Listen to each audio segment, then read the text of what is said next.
ವಿದ್ಯಾರ್ಥಿಗಳೇ 7ನೇ ತರಗತಿ ಗಣಿತ ಅದರಲ್ಲಿ ಇವತ್ತು ನಾವು ಅಧ್ಯಾಯ 12 ಸಮಮಿತಿ ಅನ್ನೋ ಪಾಠದ ಅಭ್ಯಾಸ 12.1ರ ಪ್ರಶ್ನೆ 4ರಿಂದ 10ರವರೆಗಿನ ಲೆಕ್ಕಗಳನ್ನು ಈ ವಿಡಿಯೋದಲ್ಲಿ ಬಿಡಿಸೋಣ. 4ನೇ ಲೆಕ್ಕ, ಮುಂದಿನ ಚಿತ್ರಗಳಿಗೆ ಒಂದಕ್ಕಿಂತ ಹೆಚ್ಚು ಸಮಮಿತಿ ರೇಖೆಗಳಿವೆ, ಅಂತಹ ಚಿತ್ರಗಳಿಗೆ ಬಹುರೇಖಾ ಸಮಮಿತಿ ಚಿತ್ರಗಳು ಅಂತ ಕರೀತಾರೆ. ನೋಡಿ, ಈ ಚಿತ್ರ ಸಮಮಿತಿ ಅಕ್ಷ ಇದರಲ್ಲಿ 2 ಇದೆ. ಇದರಲ್ಲಿ ನೋಡಿ, ಇನ್ನು ಇದರಲ್ಲಿ ಎಷ್ಟಿದೆ ನೋಡ್ತಾ ಹೋಗೋಣ. ಇದು 1 2 3 4. ಇದರಲ್ಲಿ ಸಮಮಿತಿ ಅಕ್ಷಗಳು ಎಷ್ಟು ಬರ್ತಾವೆ, ರೇಖೆಗಳು ಎಷ್ಟು ಬರ್ತಾವೆ? 4 ಬರ್ತಾವೆ. ಇನ್ನು ಇದರಲ್ಲಿ ನೋಡಿ, ಇದು 1 2 3. ಇದರಲ್ಲಿ 3 ಸಮಮಿತಿ ರೇಖೆಗಳು ಬರ್ತಾವೆ. ಸೊ ಅದೇ ರೀತಿ ಈ ಉಳಿದಂಥ ಚಿತ್ರಗಳು ಬರ್ತಾವೆ, ಅದಕ್ಕೂ ಸಹ ನಾವು ಸಮಮಿತಿ ರೇಖೆಗಳು ಎಷ್ಟು ಬರ್ತವೆ ಅನ್ನೋದನ್ನು ಕಂಡುಹಿಡಿಯಬೇಕಾಗತ್ತೆ.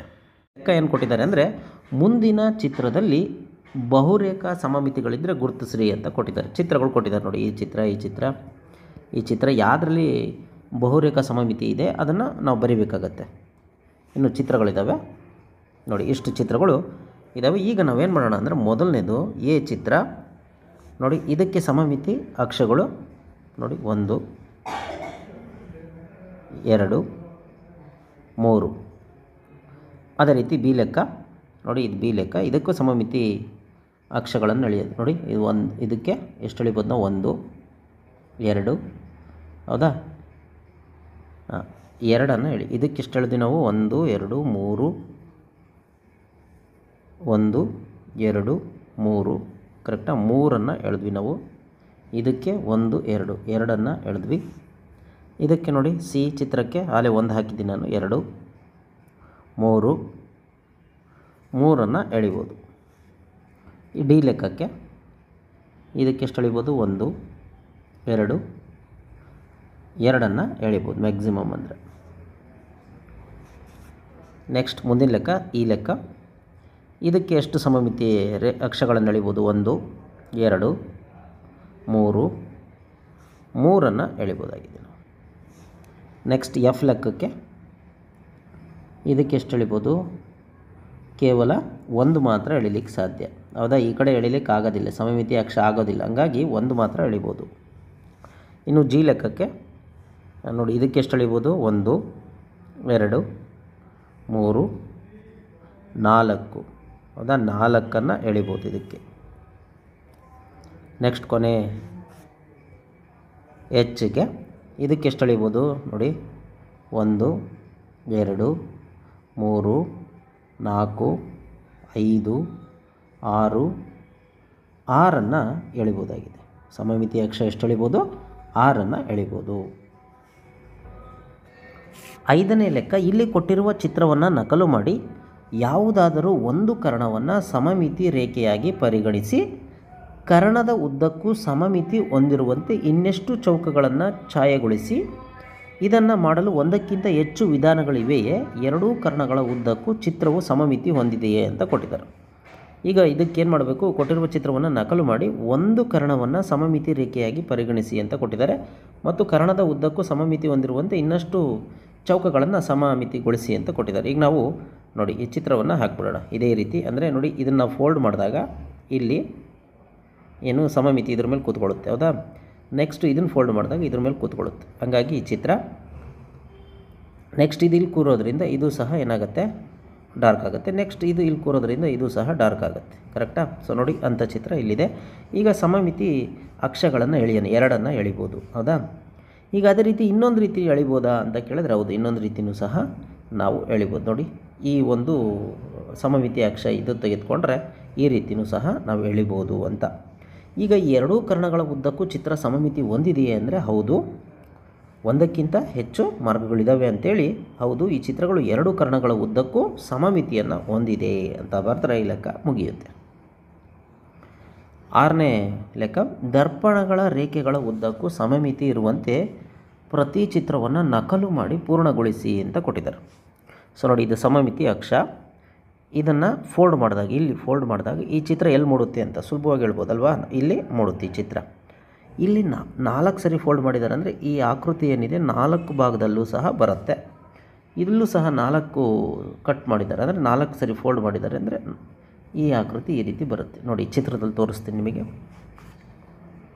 ಮೊದಲನೇದು ನೋಡಿ, ಯಾಕಂದರೆ ಒಂದೇ ಒಂದು ಸಮಮಿತಿ ಅಕ್ಷ ಇದೆ, ಈ ಕಡೆ ಫೋಲ್ಡ್ ಮಾಡಿದಾಗ ಇಲ್ಲಿ ಈ ಆಕೃತಿ ಇಲ್ಲಿ ಉಂಟಾಗುತ್ತೆ, ಹೌದಾ? ಇಲ್ಲಿ ನೋಡಿ 1 2 3 4 4 ಆಕೃತಿ ಉಂಟಾಗುತ್ತೆ, ಯಾಕಂದರೆ 2 ಸರಿ ಫೋಲ್ಡ್ ಮಾಡಿದ್ದಾರೆ ನೋಡಿ. ಈ ರೀತಿ ಏನು ನಾವು ರಚನೆ ಮಾಡಿದ್ವಲ್ಲ, ಇದು ಈ ಡಾರ್ಕ್ ನೋಡ್ಕೊಳ್ಳಿ, ಗ್ರೀನು, ಇದು ಸೇಮ್ ಇಲ್ಲಿ ಹೋಗುತ್ತೆ ಹಿಂಗೆ.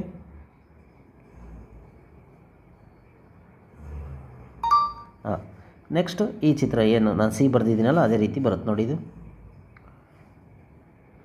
ಓಕೆ, 7ನೇ ಲೆಕ್ಕ, ಮುಂದಿನ ಚಿತ್ರಗಳಲ್ಲಿನ ಸಮಮಿತಿ ರೇಖೆಗಳ ಸಂಖ್ಯೆಯನ್ನು ಕಂಡುಹಿಡಿಯಿರಿ ಅಂತ ಕೊಟ್ಟಿದ್ದಾರೆ.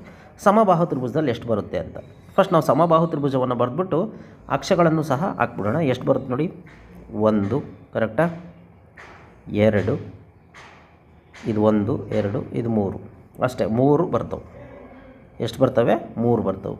ಇನ್ನು ಸಮದ್ವಿಬಾಹು ತ್ರಿಭುಜದಲ್ಲಿ ಎಷ್ಟು ಬರುತ್ತೆ ನೋಡೋಣ. ನೋಡಿ ಇಲ್ಲಿ ಕೇವಲ ಒಂದೇ 1 ಬರುತ್ತೆ. ಎಷ್ಟಿದು, ಒಂದೇ. ಇಷ್ಟು ಬರೆದ್ಬಿಟ್ರೆ ಆಯಿತು. ಸಮಬಾಹು ತ್ರಿಭುಜದಲ್ಲಿ ಸಮಮಿತಿ ರೇಖೆಗಳ ಸಂಖ್ಯೆ 1. ನೆಕ್ಸ್ಟ್ ಅಸಮಬಾಹು ತ್ರಿಭುಜದಲ್ಲಿ ಯಾವುದು ಬರೋದಿಲ್ಲ. ನೀವೆಲ್ಲೇ ಕರ್ಣ ಹಾಕಿದ್ರೂ, ಅಂದರೆ ಸಮಮಿತಿ ಅಕ್ಷವನ್ನು ಹಾಕಿದ್ರೂ ಫೋಲ್ಡ್ ಮಾಡಿದ್ರೆ ಒಂದೇ ಆಗೋದಿಲ್ಲ, ಹಂಗಾಗಿ ಇಲ್ಲಿ ಏನು 0. ನೆಕ್ಸ್ಟ್ ಚೌಕದಲ್ಲಿ ಎಷ್ಟು ಬರುತ್ತೆ. ಚೌಕದಲ್ಲಿ ನೋಡಿ ಇದು 1 ಕರೆಕ್ಟಾ, 2 3 ಇದು 4, ಹೌದಾ, 1 2 3 4. ಹಾಗಾಗಿ ಚೌಕದಲ್ಲಿ ಸಮಮಿತಿ ಅಕ್ಷ ಎಷ್ಟು ಬರ್ತವೆ, 4.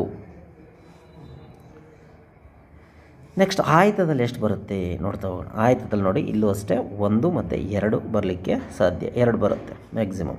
ನೆಕ್ಸ್ಟ್ ವಜ್ರಾಕೃತಿಯಲ್ಲಿ ಎಷ್ಟು ಬರುತ್ತೆ ನೋಡಿ, ವಜ್ರಾಕೃತಿಯಲ್ಲಿ 2 ಬರುತ್ತೆ.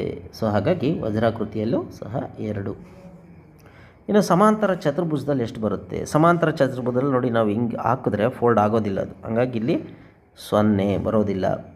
ಇನ್ನು ಚತುರ್ಭುಜ ಅಂದರೆ ಯಾವುದೋ ಒಂದು ಆಕೃತಿ ಆಗಿರ್ಬೋದು ನೋಡಿ, ಇದು ಸಹ ಒಂದು ಚತುರ್ಭುಜ. ಸೊ ಈ ಆಕೃತಿಗೆ ಹೋಲಿಸಿದ್ರೆ ಇಲ್ಲಿ ಎಷ್ಟು ಬರುತ್ತೆ, 0 ಬರುತ್ತೆ ಅಂತ. ಇನ್ನು ನಿಯತ ಷಡ್ಭುಜಾಕೃತಿ ಅಂತ ಕೊಟ್ಟಿದ್ದಾರೆ. ಷಡ್ಭುಜಾಕೃತಿ ಅಂದರೆ 6 ಭುಜಗಳನ್ನು ಹೊಂದಿರತಕ್ಕಂಥ ಆಕೃತಿ. ಇಲ್ಲಿ ಎಷ್ಟು ಬರುತ್ತೆ ನೋಡಿ, 1 2 3 4 5 6. ಮತ್ತು ಇಲ್ಲಿ ಕಂಟಿನ್ಯೂ ಮಾಡ್ಕೊತ ಹೋಗ್ಬೇಡಿ ನೀವು, ಇಲ್ಲಿಂದ ಆಗಿದೆ. ಹಂಗಾಗಿ ನಿಯತ ಷಡ್ಭುಜಾಕೃತಿಯಲ್ಲಿ ಎಷ್ಟು ಬರುತ್ತೆ, 6 ಸಮಮಿತಿ ರೇಖೆಗಳು ಬರ್ತವೆ ಅಂತ. ಇನ್ನು ವೃತ್ತದಲ್ಲಿ ನೋಡಿ ಅಸಂಖ್ಯಾತ ಹೇಳ್ಬೋದು, ಅಸಂಖ್ಯಾತ, ಹೌದಾ, ನೀವು ಇನ್ನೂ ಬಹಳಷ್ಟು ಹಾಕ್ಬೋದು. ಹಾಗಾಗಿ ಅಸಂಖ್ಯಾತ ಅಂದರೆ ಪರಿಮಿತಿನೇ ಇಲ್ದಂಗೆ ಹಾಕ್ಬೋದು, ಅಪರಿಮಿತ ಅಂತ. ಇನ್ನು 8ನೇ ಅಕ್ಷರ, ಇಂಗ್ಲೀಷ್ ವರ್ಣಮಾಲೆಯ ಯಾವ ಅಕ್ಷರಗಳಿಗೆ ಪ್ರತಿಫಲನ ಸಮಮಿತಿ ಇದೆ. ದರ್ಪಣ ಪ್ರತಿಫಲನಕ್ಕೆ ಸಂಬಂಧಿಸಿದ ಪ್ರತಿಫಲನ ಅಂತ ಕೊಟ್ಟಿದ್ದಾರೆ. ಲಂಬ ದರ್ಪಣ ಅಂತಂದರೆ ನಾವೇನು ಕನ್ನಡಿಯಲ್ಲಿ ನೋಡ್ಕೊತೀವಲ್ಲ, ಕನ್ನಡಿಯಲ್ಲಿ ನೋಡ್ಕೊಂಡಾಗ ಯಾವ ಇಂಗ್ಲೀಷ್ ಅಕ್ಷರಗಳು ಸೇಮ್ ಇರ್ತವೆ ಅಂತ. ಇದು ಅಡ್ಡ ದರ್ಪಣ ಅಂತಂದರೆ ನೀರಲ್ಲಿ ನೋಡಿದಾಗ ಅಂತ. ಇದು ಅಡ್ಡ ಮತ್ತು ಲಂಬ ಎರಡರಲ್ಲೂ ಸಹ ಸೇಮ್ ಯಾವಿರ್ತವೆ ಅಂತ. ಈಗ ಫಸ್ಟ್ ನೋಡೋಣ. ಲಂಬ ದರ್ಪಣದಲ್ಲಿ ನೋಡಿ, ಈ ಲಂಬ ದರ್ಪಣದಲ್ಲಿ ಎ ಇರೋದು ಏನೇ ಕಾಣುತ್ತೆ. ಅಂದರೆ ನಾವು ಕನ್ನಡಿಯಲ್ಲಿ ಈ ಅಕ್ಷರಗಳನ್ನು ತೆಗೆದುಕೊಂಡೋಗಿ ನೋಡಿದಾಗ ಅದರಲ್ಲಿ ಎ ಇರೋದು ಏನೇ ಕಾಣುತ್ತೆ, ಎಚ್ ಇರೋದು ಹೆಚ್ಚೇ ಕಾಣುತ್ತೆ, ಐ ಇರೋದು ಐಯೇ ಕಾಣುತ್ತೆ, ಎಮ್ ಇರೋದು ಎಮ್ಮೆ ಕಾಣುತ್ತೆ, ಓ ಇರೋದು ಓ ಕಾಣುತ್ತೆ. ಪಾರ್ಶ್ವ ವಿಪರ್ಯಾಯ ಆಗೋದಿಲ್ಲ ಇಲ್ಲಿ ಅಂತ. ಟಿ ಇರೋದು ಟಿ, ಏಕೆಂದರೆ ಸಮಮಿತಿ ಇರುತ್ತೆ ಇಲ್ಲಿ, ಎಕ್ಸಾಕ್ಟು ಸಮಮಿತಿ ಇರ್ತಕ್ಕಂಥ ಅಕ್ಷರಗಳು ಅಂತ. ಇನ್ನು ಅಡ್ಡ ದರ್ಪಣ ಅಂತಂದರೆ ನೀರಲ್ಲಿ ನಾವು ಮುಖ ನೋಡಿಕೊಂಡಾಗ ಅಂತ, ನೀರಲ್ಲಿ ನಮ್ಮ ಪ್ರತಿಬಿಂಬ ನೋಡಿಕೊಂಡಾಗ ಅಂತ. ಅವಾಗ ಯಾವ ಅಕ್ಷರ ಸೇಮ್ ಇರ್ತವೆ ಅಂತ ನೋಡೋದಾದರೆ, ಇನ್ನು ಇಲ್ಲಿ ಬರ್ತಾವೆ ಅಕ್ಷರ ಯುಗೆ ಯು, ವಿಗೆ ವಿ, ಡಬ್ಲ್ಯೂಗೆ ಡಬ್ಲ್ಯೂ, ಎಕ್ಸ್ಗೆ ಎಕ್ಸು, ವೈಗೆ ವೈ. ಇವು ಸಹ ಲಂಬ ದರ್ಪಣ ಬರುತ್ತೆ.